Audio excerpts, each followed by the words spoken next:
Coming up, it's a foraging tradition passed down through generations. Why picking patches of wild onions is more than just that. You experience a very special feeling being one with nature and knowing where our food comes from. And casting a line with professional angler and Cherokee citizen Jason Christie. So one of the purest things that we can do as a person is go fishing. I mean, that's a way that our ancestors provided for the family, was catching fish. How he chose a life in the Bassmaster spotlight and why it means more to him than just fishing. And it's a prehistoric plant integral to the lives of Cherokees and other southeastern tribes.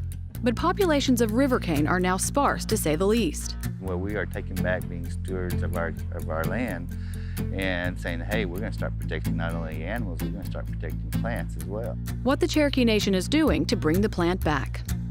And later, it all started with a promise to her best friend. The inspiring story that brought Cherokee citizen Marcella Morton from couch potato to the Boston Marathon and more. The Cherokees. A thriving American Indian tribe. Our history. Our culture. Our people. Our future. The principles of a historic nation. Sewn into the fabric of a modern world. Hundreds of thousands strong. Learning. Growing. Succeeding. And steadfast. In the past, we have persevered through struggle. But the future is ours to write. Osiyo. Osiyo. Osiyo. These are the voices of the Cherokee people. I'm Principal Chief Bill John Baker. Osiyo, and welcome to the Cherokee Nation. We're so proud to share our stories with you. Wado. Osiyo, it's how we say hello in Cherokee. This show is the first of its kind. We'll take you through Cherokee country and beyond and bring you the personal stories of the people who help shape our nation. Spring is a special time of year for the Cherokee Nation. Like most people from this part of the world, Myra Robertson looks forward to this season because it's time to dig wild onions and share with the people she loves. Lucky for us, Myra was happy to share her favorite wild onion patch with us and her favorite recipe.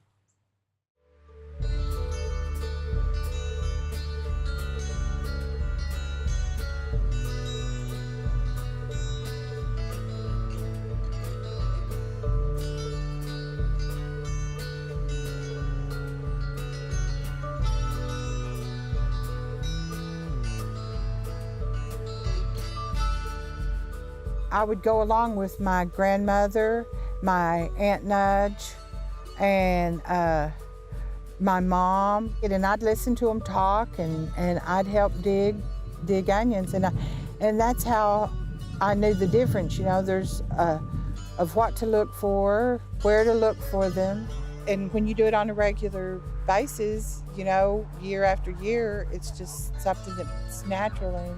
And there's certain places, you know, that are well known, you know, to the people that do gather mushrooms or dig onions or get possum grapes, huckleberry, you know, I mean, they know where it grows.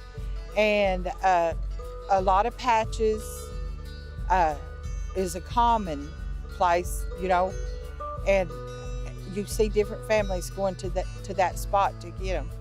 We usually clean on site, that way you can leave the roots. You always leave something that you don't take and without giving back. You know that they're going to be there next year, you know. It depends on the weather and in the different regions, different areas of the Cherokee Nation, like how they grow. Some comes up earlier in certain areas than in other areas. After they're clean, you just chop them up and you cover them with water. If they're young and they're tender, it don't take them very long, you know. And you just cover them in water, put a little bit of salt in there, and you just let them cook down, you know, and boil down. And once they are tender, then you just take your eggs and you just beat them up and you pour them in there, and it don't take them very long, and they're ready. That's it. It's real simple.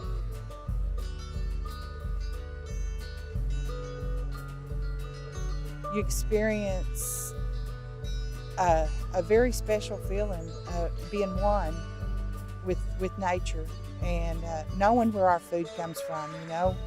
And it's not just from the grocery store, you know, knowing that it was there, it was placed there for us. A 2 or 3 years back, you know, we had went to dig onions in this certain place, and in the distance, I could see another Cherokee family, but I couldn't tell who they was, and they couldn't tell who I was. But we put our hand up and greeted one another. And I stood there and I thought, how much longer is it going to be like that when you could go out, you know, to the woods and you can greet these, you know, another Cherokee family, and you know, they know what you're there for and you know what they're there for, you know, and it feels good. And I thought, you know, that left an impression on me. That's what life is really about, you know, is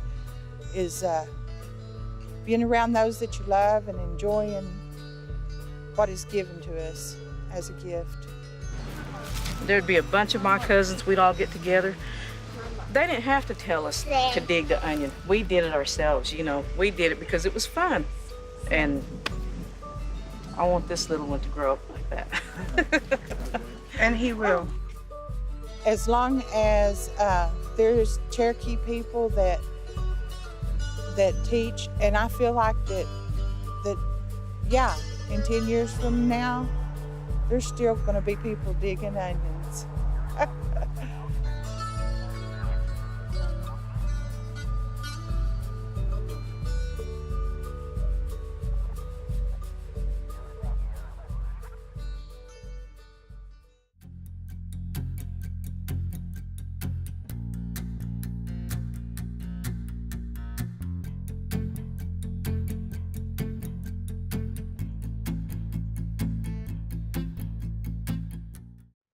The Cherokee Nation is proud to sponsor several professional athletes who have mastered their sports.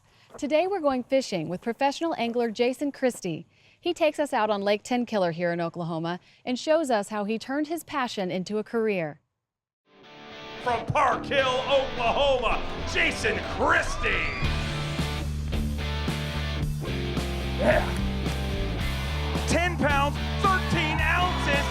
Jason Christie makes history with the greatest rally in Bassmaster Elite Series history. My name is Jason Christie. I live in Northeast Oklahoma. I was born and raised here, and I'm a professional bass angler. I was from one of those families that we didn't have, I'm not saying we didn't have anything, but we didn't have everything. We did things like sports, hunting and fishing. Those were the things that interested us and kept us busy. That's all I wanted to do. I wanted to be outside doing something. Basketball was what I wanted to do, and that's what I chose. You know, whenever I was coaching, I spent a lot of time thinking about, I was in the gym thinking, man, I'd like to be fishing or I'd like to be deer hunting. And now, you know, I never sat in the boat thinking, I wish I could be doing something else. 5 or 6 years after I started coaching, I pretty much just laid it down. I quit and talked to my wife and told her, I said, I'm not sure what I'm gonna do, but I'm gonna do something different. And what I wanted her to say was, why don't you start fishing? But I wanted her to say it. And literally, I mean, I thought, I'll take a 1-year vacation, I'll try it. If it doesn't work, I can always get a job coaching. All along, I wanted to do that, just never thought I had the opportunity. And finally, I had the opportunity, and I knew it was now or never. Gotcha. Oh, it came off. Early memories that I can remember is we did a lot of camping, and I can remember I'd wake up, you know, and look down there, and it'd be light, and my dad would be walking the shore fishing, and you know, he's doing some of it for fish to eat, but you know, a lot of it bass fishing, he was just doing it for fun. And about the age of 10 or 12, I think my dad was starting to get out of fishing. And once we moved closer to the lake here, and I talked him into buying a boat, and I started winning some of this local stuff, it got him back into it. It got him excited to go. And it was cool because I'm out there, not only am I fishing, I'm making money, and I'm getting to do a lot of that with my dad. A lot of the guys that fish professionally, they don't fish every day. And I don't fish every day, but I fish a lot. And right now it's 32 degrees and we're looking at probably getting in the high 30s today. And a lot of people think, well, you're crazy. This time of year is when the fish are the heaviest. Day one Bassmaster Classic, first 5 minutes, it's on, baby.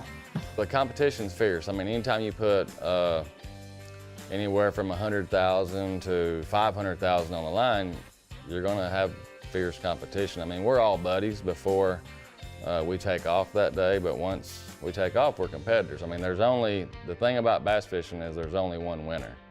We're kind of like a circus. I mean, we all roll into one town, we have a competition, and we all roll out and move to another town.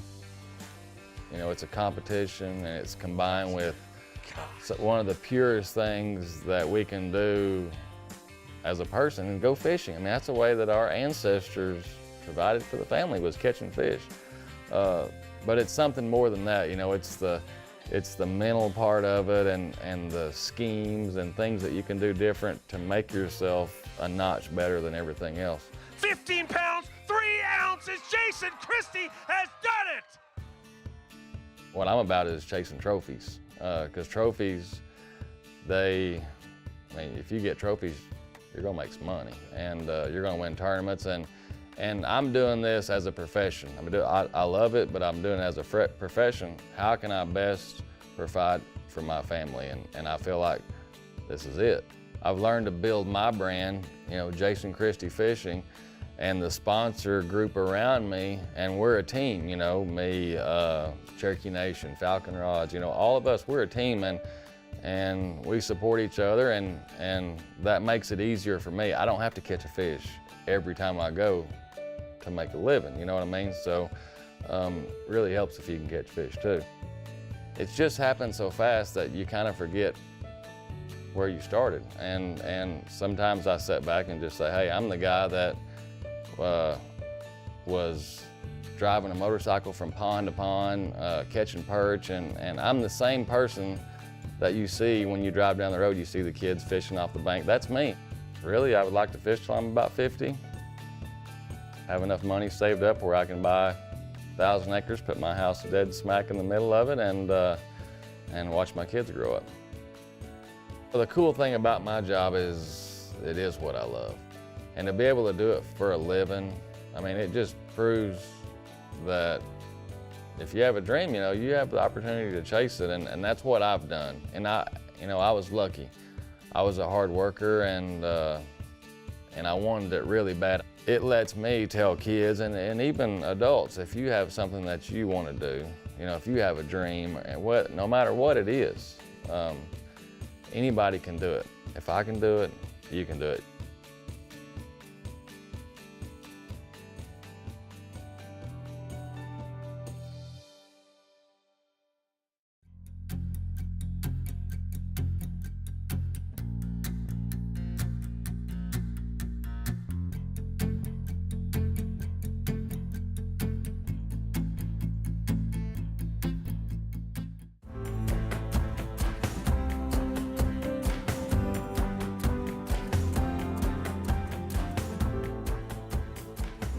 Before he was Oklahoma's favorite son, Will Rogers was a Cherokee cowboy from Indian Territory trying to make a name in entertainment. After years spent in Wild West-style traveling shows, Rogers successfully honed his trick roping act with a heap of grounded humor and folk wisdom for the rowdy vaudeville stage. When he made his Broadway debut in the musical comedy The Wall Street Girl on April 15, 1912, Rogers was billed as Lariat Bill, expert with the rope. But that night, he's said to have played a role that even he could not imagine. Betty Blake Rogers, his wife, would later recall that the show's debut performance was interrupted when word spread of the sinking of the Titanic and the hundreds of lives lost in the frigid Atlantic.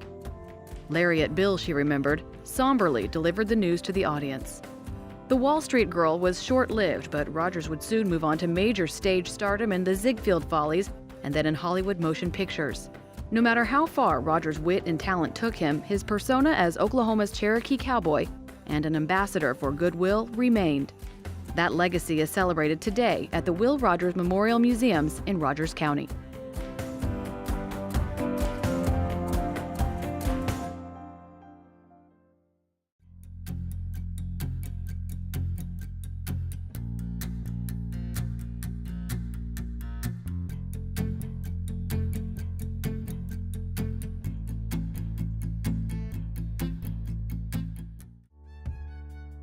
Jalagi Iniwoni Hi.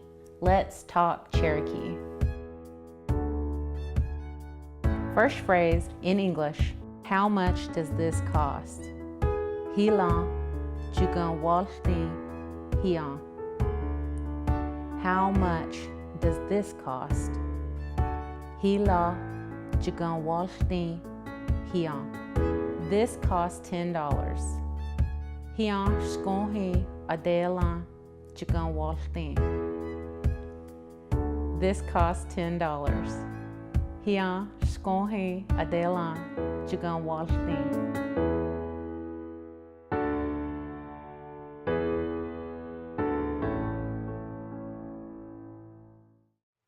It's a culturally important plant to Cherokees called river cane. For years, experts say, its population has been threatened to near extinction. But as Cherokee Nation citizen Roger Kane shows us, conservation efforts are the first step in resurrecting river cane.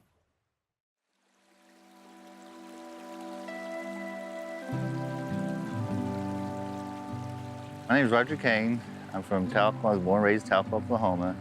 I'm half Cherokee. My Cherokee name is Edo, which means walk around aimlessly. And that's kind of what I do, is walk around. We hunt for river cane on tribal land. Got into grad school, realized nobody's studying river canes. And so it's like, I think I'll write a proposal. I wrote a proposal in my grad class and then proposed at Cherokee Nation. And in 2012, they decided to go with the River Cane Initiative. It's a plant that's never really been studied. We are in southern Adair County. We're just south of Bell, in Oklahoma, and we're in the heart of Cherokee country here. And so we'll go out and we'll physically walk off. It's called ground truthing, where the river cane is, search for it, then we'll GPS it, and then we map it out. And after we get it mapped out and everything, then we're going to go in, we're going to start measuring, keeping data on it. And what the tribe is doing, once we get this data collected, there are no other tribes with this amount of river cane located on their land. And so what we're hoping to do once we get established is to start creating river cane forests once again, like we used to be. Where we are taking back being stewards of our land and saying, hey, we're going to start protecting not only animals, we're going to start protecting plants as well. And this plant is good for the environment. If we start having more river cane along creek banks, the wash-off coming off from the fields up above that are, that have cattle, have livestock grazing on them and stuff like that, when it washes off, it filters down through river cane and it filters out so the creeks are cleaner. The river cane is part of the bamboo family, and it's been so important to Cherokees. Southeastern people, all Southeastern people use river cane, not just Cherokee. River cane is an endangered species that's good for the environment. It's tough. I mean, it's been here thousands of years. They find it in the bellies of woolly mammoths eating it. And then they find river cane inside caves in Tennessee, Missouri, miles deep into caves in Ohio with torches made of river cane. I'm doing this for Cherokee people. I'm doing this for this plant. Doing this for our grandchildren, our great-grandchildren. It's doing this because this plant deserves to be protected and needs to be acknowledged for its importance. It protected us. It fed us. It did all sorts of stuff for our people going back thousands of years. That's what this plant did. It doesn't deserve to just die off because we've too modern. We don't need this plant. Oh, we need it for baskets or blowguns. We need it for more than that. We need it more for the environment. We need it for our history and our culture, because it is important. Because if it wasn't for river canes, we wouldn't be here. We wouldn't be Cherokees. We wouldn't be Creek. We wouldn't be Chickasaw. We wouldn't be Choctaw, because this plant pretty much made our houses, made our homes, made our life easier, because that was what we used. It's something that we need to keep on exploring with and reading and researching, and not just depending on books, but also what our family stories and also on our experiences with it as well. This plant did us well when we needed, our ancestors needed it. Let's do them well now.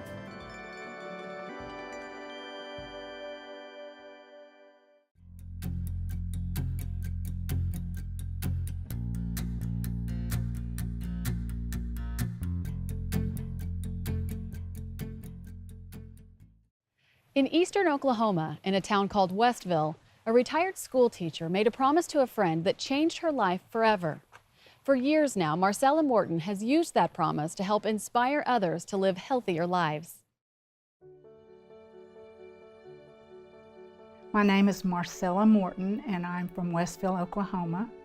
I've lived here all my life. I started out really heavy, and I didn't care that I was overweight. I didn't want to start exercising, and I liked eating junk food. My friend Janet Franklin, we had been friends since 3rd grade. We were Indian girls, and we just did everything together. We both chose a path of health that wasn't very good, and both of us began to gain a lot of weight after we'd had our daughters. I tore up so many pictures.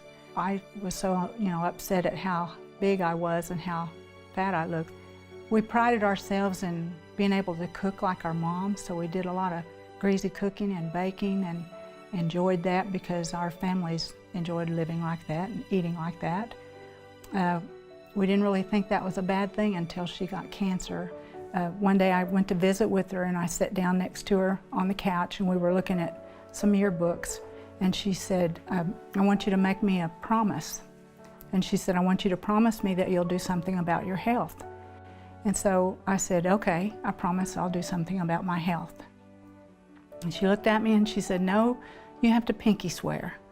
So she lifted her hand and put her little finger up, and her hand was just shaking. She was so weak. And we linked our pinkies, and I said, I promise you I will do something about my health. About 2 weeks after she was gone, I was standing in the kitchen, washing dishes, and just over my shoulder, I heard a voice, and it was just as plain as if you were talking to me, and it said, you promised me. I went into the bedroom and I dug out the only pair of tennis shoes that I owned at that time, and I went outside and I walked for 15 minutes. And it was the longest 15 minutes of my life. I didn't want to walk, I didn't want to exercise. And I finished that 15 minutes and I remember looking up going, is this what you want? So that's exactly how my exercise started. Pretty soon it became running.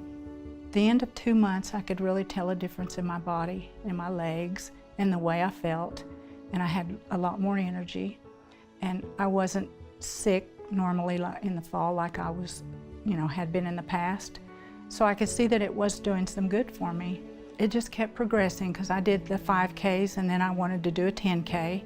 So I did my first 10K in Tahlequah and survived that. Tulsa Run, and then after that I heard about the Jinx Half Marathon. I wanted to do Jinx, so I ran Jinx Half Marathon, and I remember just being so excited because I ran a half marathon, and I thought, if I can do that, I can do a full.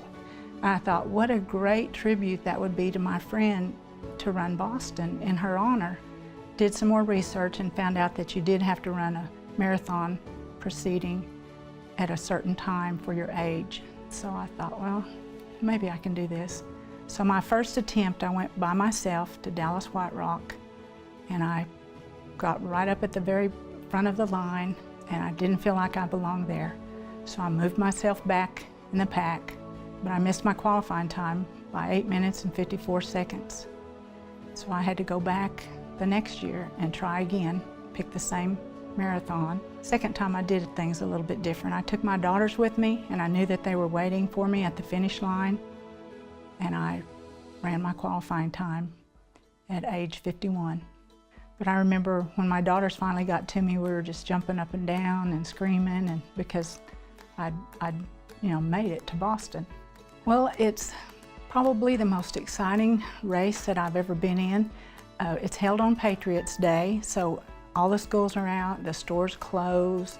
Everybody comes out for Boston because it's such a big deal. You gotta understand, I came from couch potato to Boston, so that's just one of the goals I set. And I remember praying and saying, dear Lord, just give me enough strength to have my arms upraised when I finish this, because I was getting so tired. I would think about her, and I would think about the promise I'd made to Janet, and I knew that it was the right thing for me to do. Across the finish line, and I did have my arms up. I lost 7.5 pounds and 8 toenails during Boston. That's how tough it was on me. I work for a program called Educational Talent Search.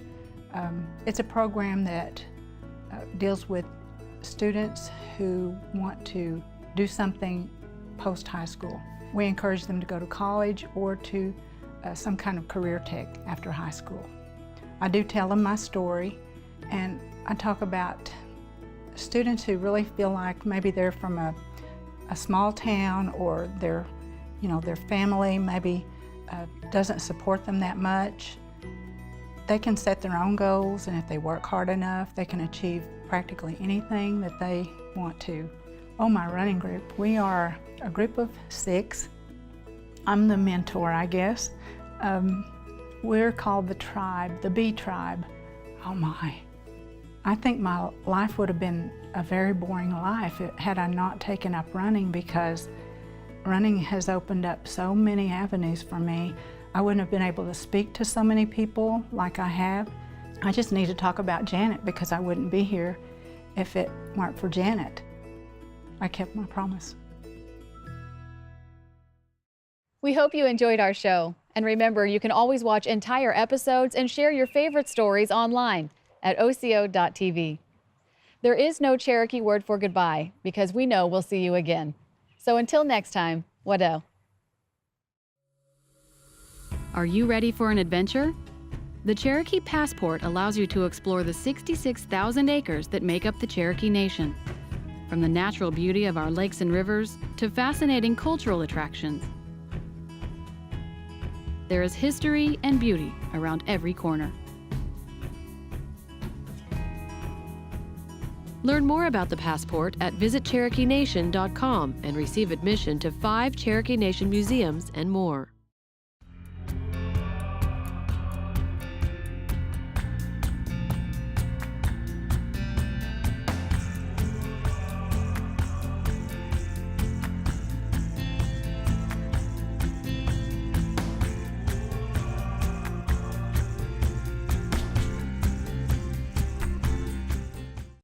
In the Cherokee Nation, news happens every day.